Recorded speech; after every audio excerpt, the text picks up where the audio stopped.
Hola, retomando el hilo temático de la emisión pasada, que estábamos hablando sobre las perspectivas sociológicas, pues bien, ahora las vamos a analizar o abordar desde una postura más práctica, desde algunos ejemplos que suceden en nuestra cotidianidad, se podrán explicar los comportamientos con base en cada una de las perspectivas. Analicémoslas con detalles.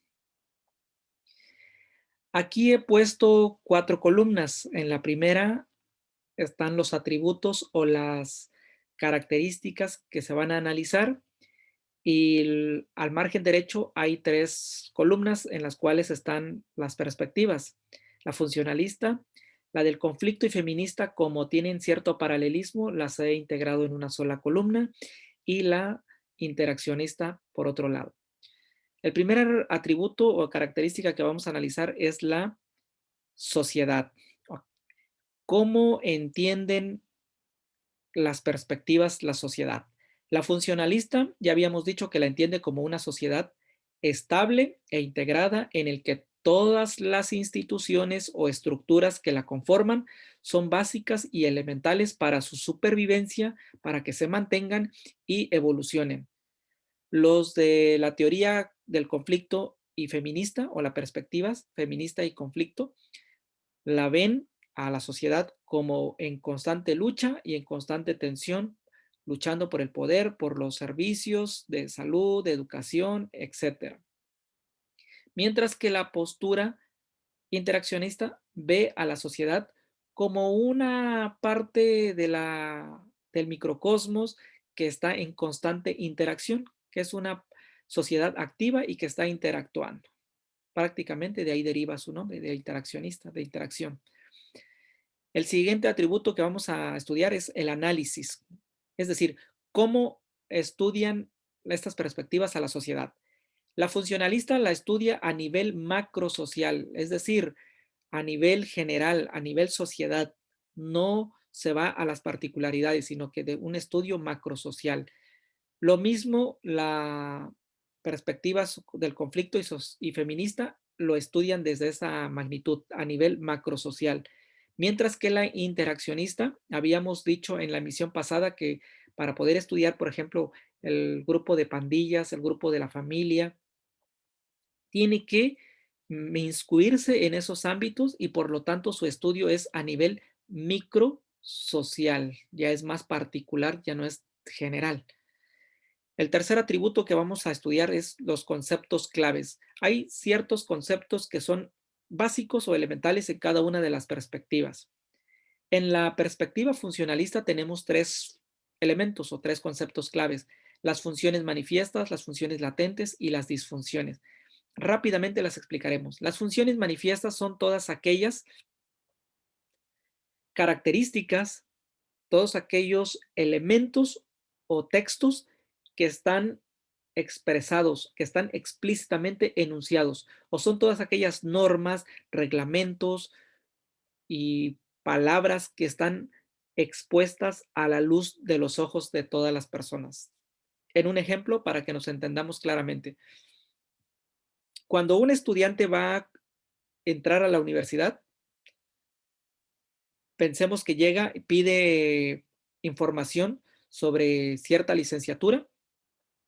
Al mirar el perfil, el currículum que tiene esta carrera de su elección, va a leer allí en el folleto, en el tríptico, las funciones manifiestas, es decir, el objetivo de la carrera, la currícula, la tira de materias que hay, el perfil de ingreso que se le solicita, es decir, las habilidades que debe tener para poder cursar esa carrera, el perfil de egreso, con qué conocimientos o con cuáles conocimientos y habilidades va a salir después de haber cursado la carrera, y el campo laboral, hacia dónde tiene oportunidades de mercado o de trabajo.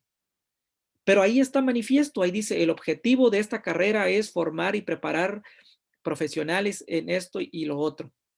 Y las habilidades que se requieren para poder ingresar son lectura, redacción, comprensión, habilidades matemáticas, razonamiento, etcétera. Ahí está explícitamente escrito, está manifiesto. Ok. Siguiente concepto, funciones latentes. Las funciones latentes son aquellas palabras, normas, reglas o enunciados que no están explícitamente escritos en el papel, pero que se sobreentienden que ahí están, que dentro de ese documento pueden haber más elementos, pero no están escritos.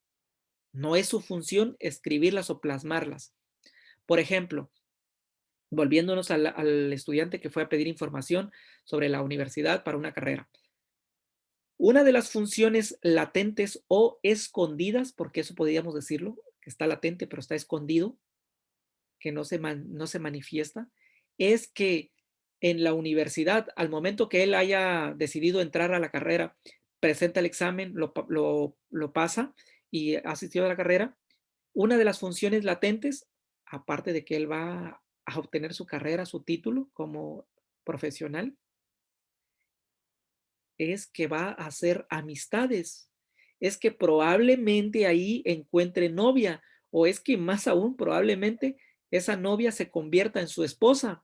Así que la universidad está cumpliendo no solamente con la función de preparar un profesional, de que tenga una carrera y se inserte o se incorpore al mercado laboral y sea un productor en la sociedad, o sea, que produzca, que genere empleos o que trabaje, sino que además la universidad le está ofreciendo amistades.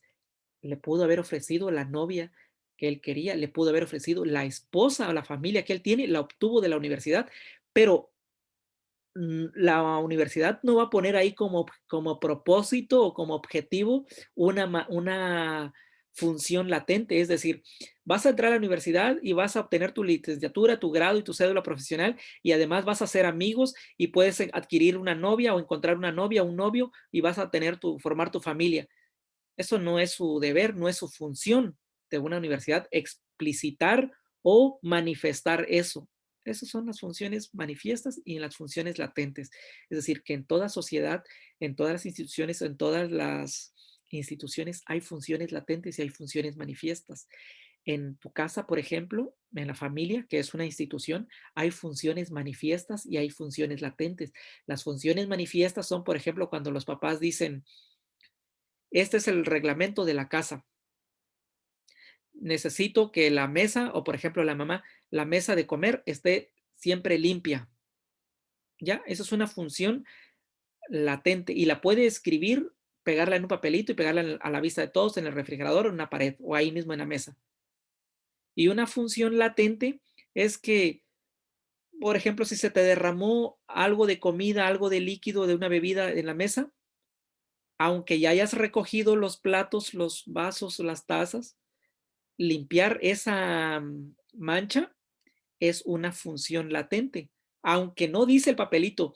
Si se cae o se derrama una gota de café o de salsa o de algún otro líquido de comida, hay que limpiarlo, pero se sobreentiende que cuando quiere decir que hay limpieza o que la mesa esté limpia, se sobreentiende que no debe quedar absolutamente nada algo de esos andrajos o migajas. Bueno, ¿ponen reglamento los papás? Sí, por ejemplo, horas de entrada y horas de salida para la casa, horas de llegada a la casa, pero de entre todas esos reglamentos hay otras que salen de pronto y uno dice como hijo, pero eso no me lo habías dicho. No, pero se entiende que yo soy el papá o que yo tengo este control o que yo puse estas normas y esto está detrás de estas normas que yo te expliqué.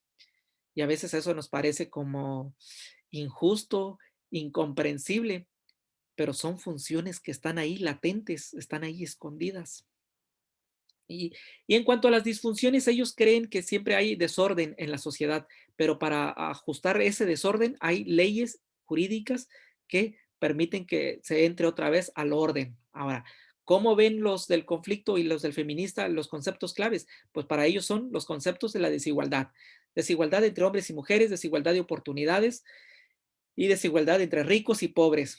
Y otro concepto clave es el capitalismo. El capitalismo son las personas que tienen el poder adquisitivo, el poder económico, son los dueños de los medios de producción, son los dueños de las fábricas, de las industrias, y ellos siempre tienen el control, ellos dirigen, ellos ponen al gobierno, ellos manipulan al gobierno, ellos dicen qué se hace, qué no se hace, porque su dinero está en juego y al final de cuentas ellos siguen dominando el país. Y naturalmente que dentro de la sociedad, de la teoría del conflicto y feminista, ven que hay una estratificación. ¿Qué es la estratificación? Una división de clases sociales.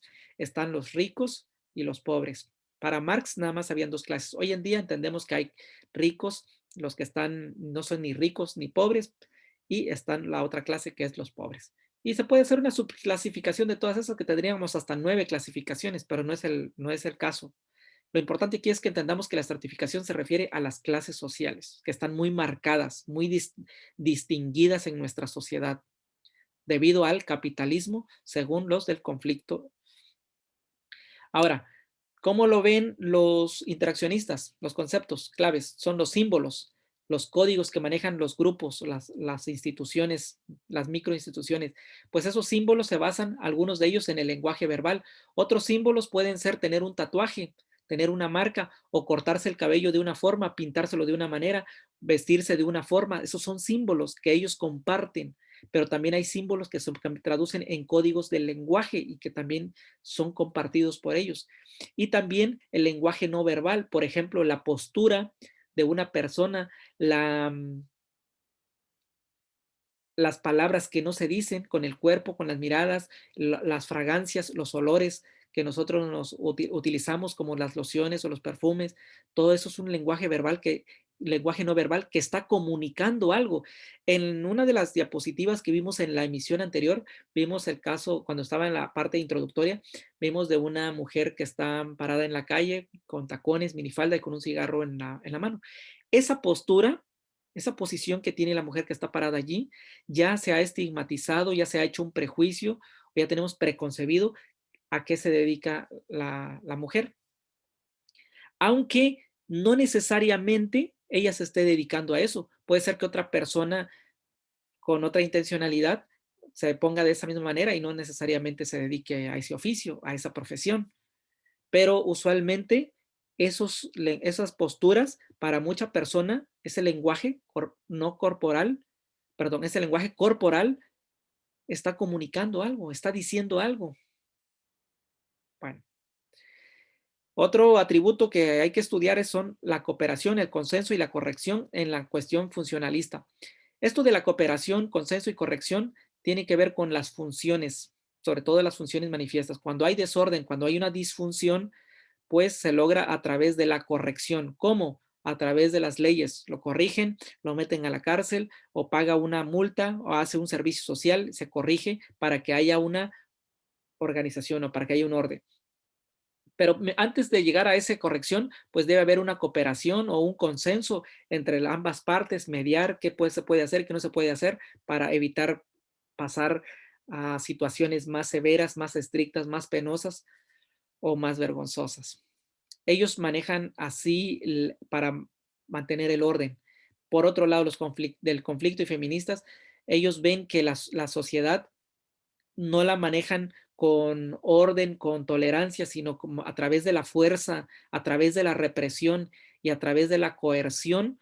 Es como la sociedad o como los capitalistas o como los políticos o el gobierno logra sus intereses a través de la imposición, a través de la fuerza ponen al presidente, a través de la fuerza le quitan la propiedad a los agricultores, a los que no tienen dinero, a los menos desfavorecidos, a través de la represión social, a través de la fuerza pública o de la militar, toman a cautivos a las personas que a veces no tienen ningún delito, y o a través de la coerción, es decir, a través de ciertos programas de ayuda que parece que le están ayudando, dando a las personas, pero detrás de todo eso les están pidiendo un voto, les están pidiendo que mantengan con ellos su amistad o su comparecencia, que sigan teniendo el apoyo de ese candidato.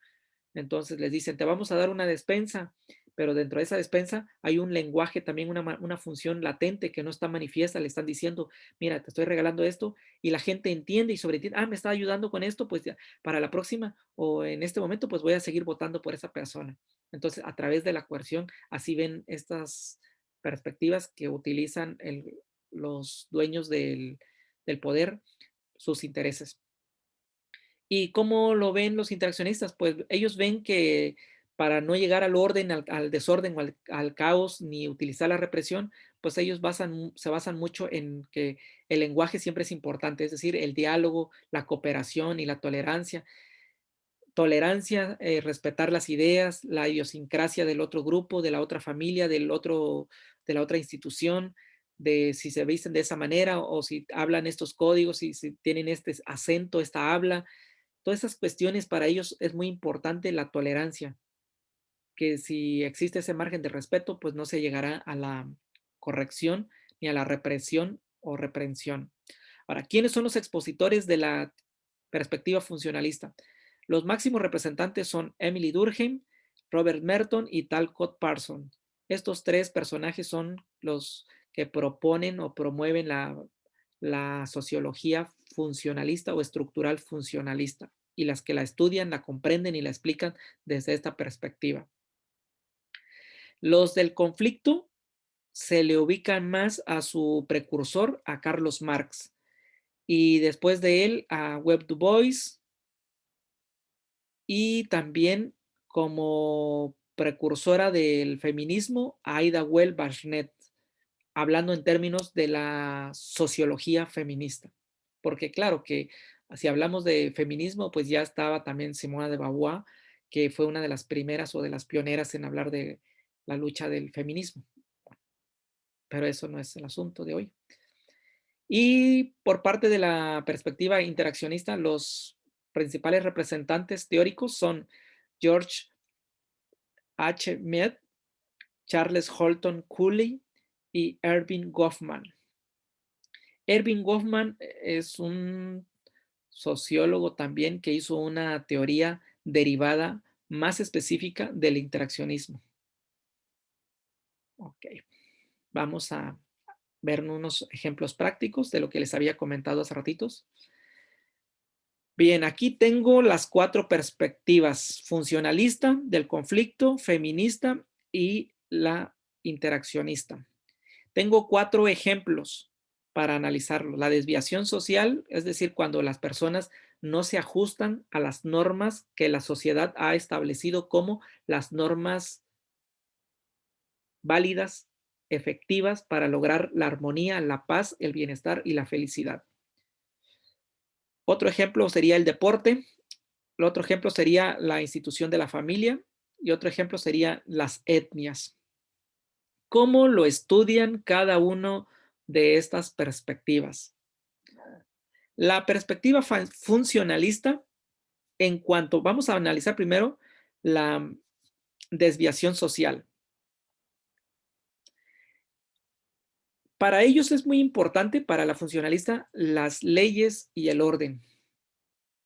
Todo se puede lograr si una sociedad está debidamente organizada y si hay un desorden, si alguien transgrede las normas, las pautas que se han establecido, se debe aplicar las medidas correctivas a través de la ley, las leyes jurídicas, para lograr la estabilidad y el orden y que la sociedad siga permaneciendo y siga evolucionando. Aquí les voy a poner un ejemplo muy claro, cómo las instituciones deben funcionar y son útiles. Por ejemplo, para los estructurales funcionalistas es muy importante, por ejemplo, que existan los saqueadores, los violadores, los asesinos o los narcotraficantes, porque cuando ellos son aprehendidos, son capturados y los encierran, cumplen una función, se van a la cárcel.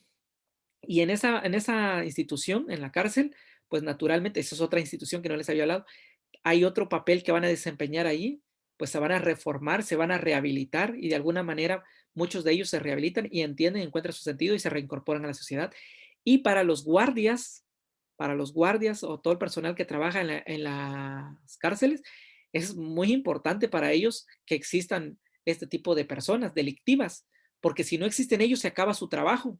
Entonces, como pueden darse cuenta, para que los policías, perdón, para que los carceleros o los guardianes de las cárceles tengan trabajo, es necesario que hayan violadores, saqueadores, hurtadores, drogadictos o que hayan narcotraficantes y que sean aprendidos y sean capturados para que estos sigan funcionando. Si los violadores y los saqueadores y todos los delincuentes no existieran, estos dejan de existir, por lo tanto, esta institución ya no existiría. Entonces, la institución de la cárcel, para que exista, depende de otra institución. Por eso decíamos en las clases, las emisiones pasadas, que todas las instituciones son importantes, son un organismo vivo y todas funcionan, todas cumplen una función específica para que la sociedad se mantenga viva. Entonces, si esta deja de existir, si ya no existen los delincuentes, esta se muere. Los carceleros o los que cuidan las cárceles entonces dejan de tener trabajo, dejan de mantener a su familia, aunque pueden conseguir otro trabajo, pero muchos de ellos ya son grandes y ya no pueden conseguir un trabajo y es un trabajo de gobierno que tiene prestaciones de leyes, no quieren soltar esa plaza, no quieren soltar ese dinero y ganan muy bien. Entonces se ven en la necesidad de ir a buscar otro trabajo y otro trabajo con otros ingresos, a empezar de cero, ya no hay antigüedad, bueno, se les dificulta. Entonces, como pueden ver aquí, la importancia de estas dos instituciones. Ahora, la desviación social en cuanto a la del conflicto, a la perspectiva del conflicto, más bien lo ve como una situación de competencia. Antes de darles un ejemplo aquí en la de competencia, voy a ponerles otro ejemplo aquí en la de leyes del orden, leyes y orden de la desviación social de la funcionalista. Imagínense que está una familia comiendo y de pronto está el papá, la mamá y hay dos o tres hermanitos, tres niños. El niño más grande de todos eructa mientras están comiendo y el papá, para poner el orden en la casa, para enseñarles la estabilidad en la familia, los reprende severamente, ya sea con palabras o con una nalgada o no sé, algo más severo, dependiendo de cómo eduque su papá a sus hijos. Pero lo reprende y lo avergüenza y le dice que eso es inadmisible, que está prohibido, que es una vergüenza y bla, bla, bla, bla, ¿no? Y lo hace así, de tal manera enfrente de ellos para que los niños más chiquitos vean y aprendan que esa conducta no es permisiva. Entonces, ¿cómo aprenden a mantenerse en el orden y en la estabilidad las personas observando lo que le pasa a los demás a su alrededor? Tú ves que alguien comete una infracción y lo sancionan severamente o lo multan o lo encarcelan. Entonces, muchas personas aprenden de eso y dicen, no, yo ni loco lo hago. Entonces, son formas también que utilizan las instituciones como para enseñar, corregir y educar. Bueno, ahora sí, en las del conflicto lo ven como competencia. En cuanto a la desviación social, poníamos el ejemplo el otro día de un maestro de universidad y un asaltante. Aquí vemos que hay una competencia entre los dos. Cada uno de los dos está compitiendo por lograr los ingresos, pero de una manera uno lo hace lícita y lo otro lo hace ilícitamente. Entonces, pero al final de cuentas hay una competencia, hay una lucha por lograr ese interés, aunque uno está bien desviado de lo social y el otro sí está dentro de lo socialmente aprobado. La feminista lo ve como una desigualdad y se los voy a poner, por ejemplo, como el caso de la muchacha que yo puse en la fotografía.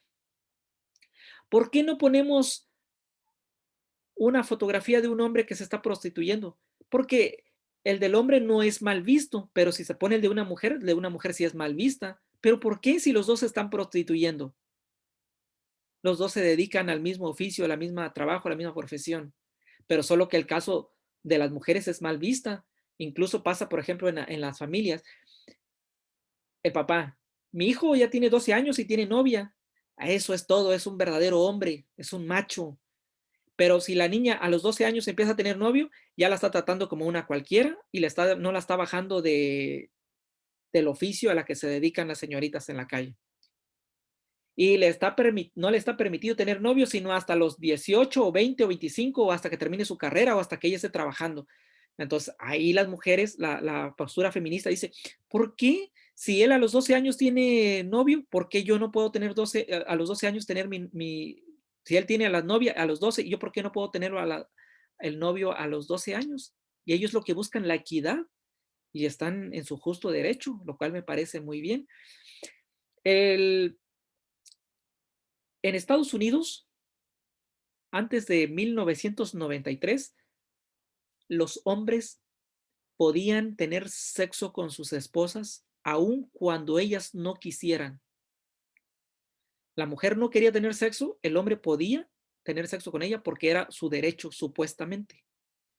Pero después de 1993 se implementó una ley, porque estuvieron estudiando muchos sociólogos y sociólogas esa circunstancia, que se estaban quejando a las mujeres, pero nada podían hacer hasta que se implementó una nueva ley que protegía a las mujeres y les decía que solamente podían tener sexo con su pareja, con su esposo, casados debidamente por el civil, salvo cuando ella quisiera y tuviera las condiciones. Si se lo permitía y estaba en consenso con su esposo, no había problema. Pero si el esposo tenía sexo con ella, aun cuando ella no quería, contra su voluntad, la mujer podía denunciarlo y la ley se iba todo sobre el hombre. A partir de 1903 ya se aplica esa ley en Estados Unidos. Aquí en México no, pero en Estados Unidos sí está esa circunstancia. Lo lograron las mujeres debido a tantas circunstancias y a tantas quejas que pasaron, pero ellas buscan y abogan esa desigualdad. Entonces nos damos cuenta que aquí la desviación social solamente está más marcada para la mujer y no tanto para el hombre, que la mujer no le está permitido esto, que el hombre sí. Bueno, los de la perspectiva interaccionista ven este problema de la división social como un problema de transmisión cultural. La sociedad tiene la culpa, la escuela tiene la culpa porque no los educa. Pero en otras circunstancias muchas veces dicen, esto es un problema de comunicación, esto es un problema de diálogo que se debe solucionar entre familias, entre escuelas, o sea, es decir, entre microinstituciones. Ahí se debe solucionar estos problemas cuando hay alguna disruptura o alguna desviación, algún comportamiento anómalo que no va conforme a la sociedad. Entonces, las mismas estructuras pequeñas deben trabajar sobre eso. Ahora, por otro lado, el deporte, ¿cómo lo ven?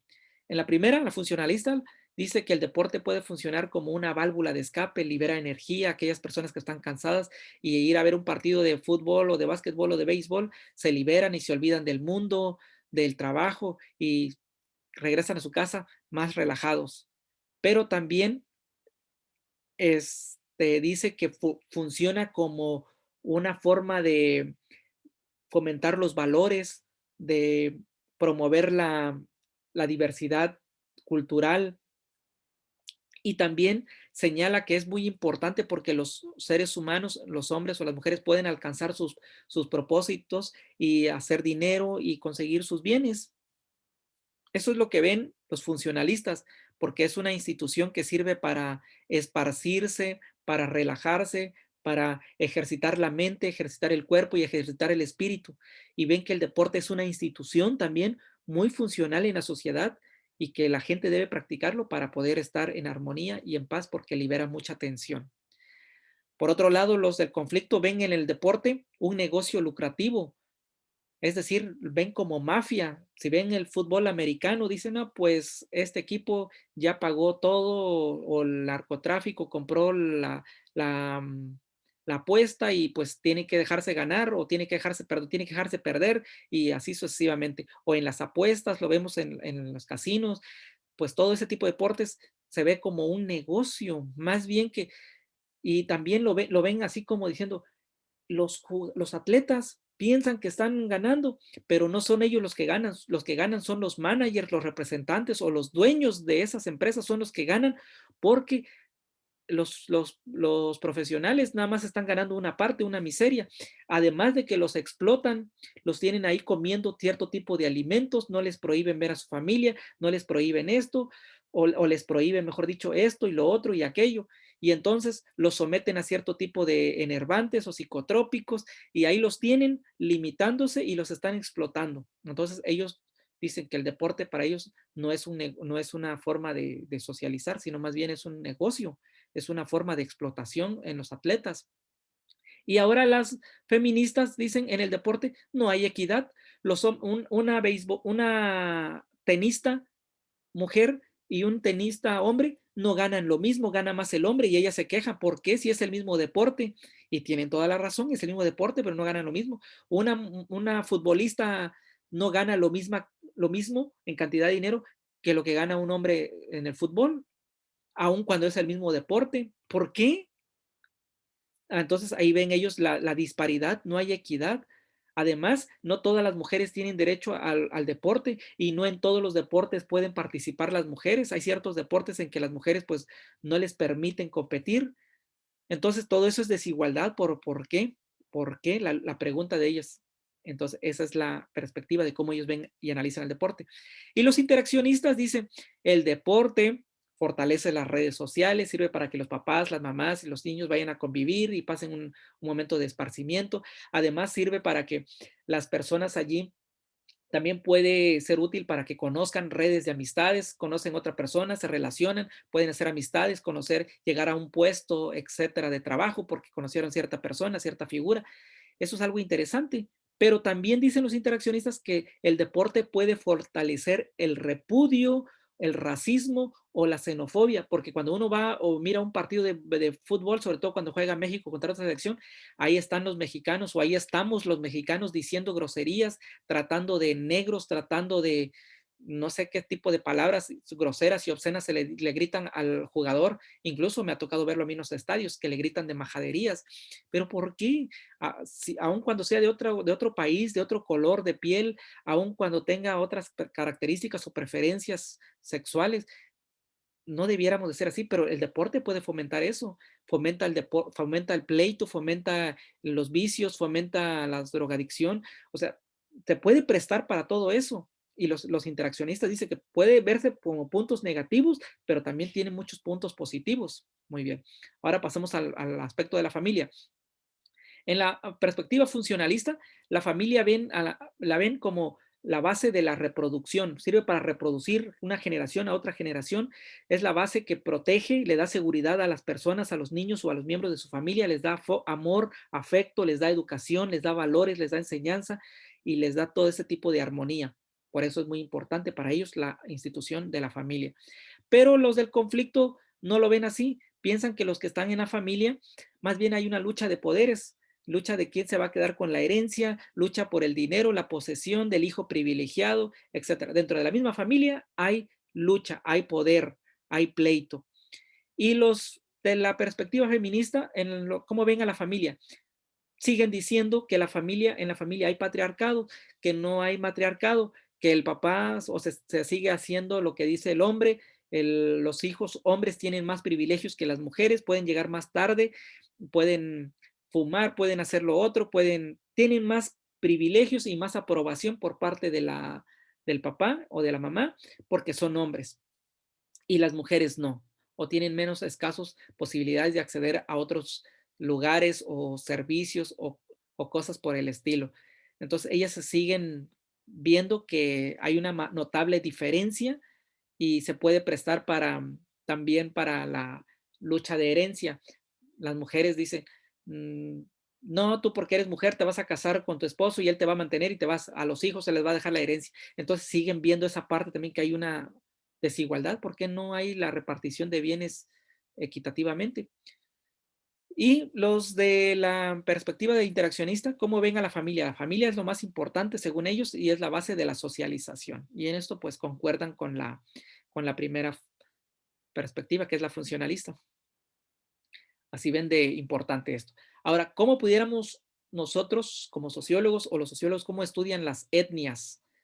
Las etnias, para los funcionalistas, los negros y los pobres o los esclavos, en pocas palabras, son muy importantes, son funcionalistas, son funcionales. Vean que por eso se llama funcionalista, porque los negros y los pobres funcionan para la sociedad. ¿Pero cómo funcionan? Funcionan para los intereses de ellos, pero funcionan como mano de obra barata, calificada. Hacen todo el trabajo sucio, hacen el trabajo más pesado y por una paga miserable, pero funcionan. Si no estuvieran ellos, ¿quién va a hacer el trabajo? Los ricos no lo harían. Por ejemplo, quién limpia los drenajes? ¿Quién limpia los baños? Los ricos no limpian los baños, tienen que pagar a alguien. Pero si no existieran los pobres, no existieran los negros o los esclavos, o ahorita ya no existen, claro, está prohibido, está abolido en nuestro país, en nuestra constitución, pero esas personas son funcionales, pero si no existieran ellas, entonces esta estructura, según ellos, Los funcionalistas son vitales, no se pueden perder, no se pueden erradicar porque funcionan para la sociedad. Como lo decíamos, los delincuentes son muy importantes para los que trabajan en las cárceles, porque si no están estos, si no los aprenden, dejan de existir su trabajo de ellos, deja de existir esa institución. Así es. Bueno, ahora los del conflicto, ¿cómo ven a las etnias? Cuando hablamos de etnias nos referimos por lo general a la gente desfavorecida, a la gente menos privilegiada, a la gente de otro país, de otro color de piel. Ellos, los del conflicto, lo ven como una forma de explotación que los funcionalistas o los capitalistas usan contra los negros y los pobres o contra las mujeres o contra los más desfavorecidos, contra los inválidos, me refiero a inválidos que están discapacitados físicamente, que no tengan un pie o que no tengan una mano, aunque tienen muchas otras capacidades y son en condiciones, digo, ante la ley son normales y tienen los mismos derechos y obligaciones que nosotros. Solamente es para aclarar que no es menospreciando el término de que esté discapacitado. Bueno, entonces ellos lo ven como una forma de explotación, los están explotando a los negros y a los pobres a costa de una miserable porción de dinero cuando ellos están enriqueciendo sus bancos, enriqueciendo sus empresas. Y en el caso de la postura feminista, si aquí esto es lamentable, en cuanto a los negros y en cuanto a los pobres, pues las mujeres, si son negras, tienen aún menos posibilidades de acceder a la educación, de acceder a la salud, de acceder a un trabajo, etcétera. Entonces ellas siguen diciendo que no son tomadas en cuenta en esta perspectiva, en esta situación que es en cuanto a las etnias. Y la interaccionista se puede decir que hay aspectos positivos y aspectos negativos. En los positivos, por ejemplo, poner en una empresa de trabajo, a, en una área de trabajo específica donde compartan ciertos roles, ciertas funciones a unas mujeres u hombres negros y mujeres negras con mujeres de otro color, por ejemplo, u otra raza, por ejemplo, con orientales o con americanos. Esto puede ayudar a reducir la xenofobia, es decir, el odio a los extranjeros, o puede ayudar a reducir el odio del racismo, porque se mezclan, se hacen amistades, cumplen ciertas funciones. Eso es viéndolo del lado positivo, pero también puede crear lo opuesto. Es decir, si pones a trabajar con este tipo de personas de diferentes etnias, se puede prestar a malas interpretaciones y pueden seguirse odiando o fomentar aún más el odio y el repudio que ya de por sí existe entre las diversas clases sociales, o mejor dicho, dentro de las diversas etnias o grupos raciales.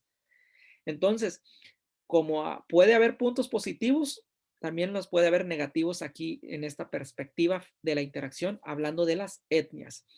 Bueno, esto era nada más para ejemplificar cómo la sociología sí tiene una aplicación práctica en la vida de, de las personas. Ahora yo les pondría un ejemplo o un caso. La prostitución, ¿cómo se podría analizar?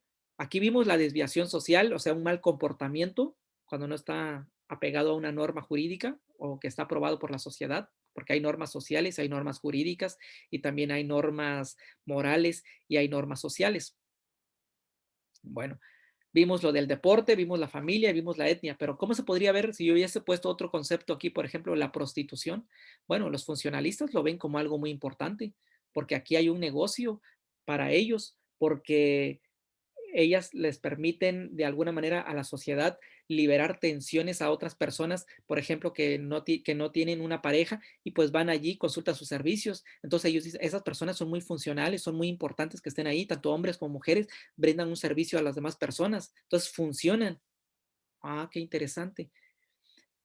Pero claro que los del conflicto van a decir, sí, les funcionan, claro, les dan un servicio a la otra persona, pero los que se están enriqueciendo el bolsillo son ustedes, los que tienen el control de ellas, los, como le llaman groseramente, los padrotes o las personas que están más por encima de ellos, que vienen manejando toda esa red, esa mafia. Entonces, ellos son los que se llenan el bolsillo, hablando de la prostitución, ¿no?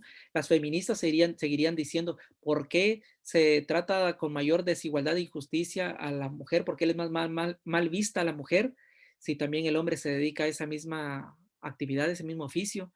Y los de la interaccionista, pues dirían, estudiar, cómo estudiamos ahí las posturas, por ejemplo, la fragancia que utilizan las mujeres para llamar la atención o los hombres que utilizan, digamos, cierto tipo de, para agarrar el cigarrillo, cómo flirtear, coquetear, hacer un gesto con el ojo, guiñar el ojo, levantar la ceja, vestirse de una forma, pararse de una forma para llamar la atención del sexo opuesto o del mismo sexo y brindar su servicio.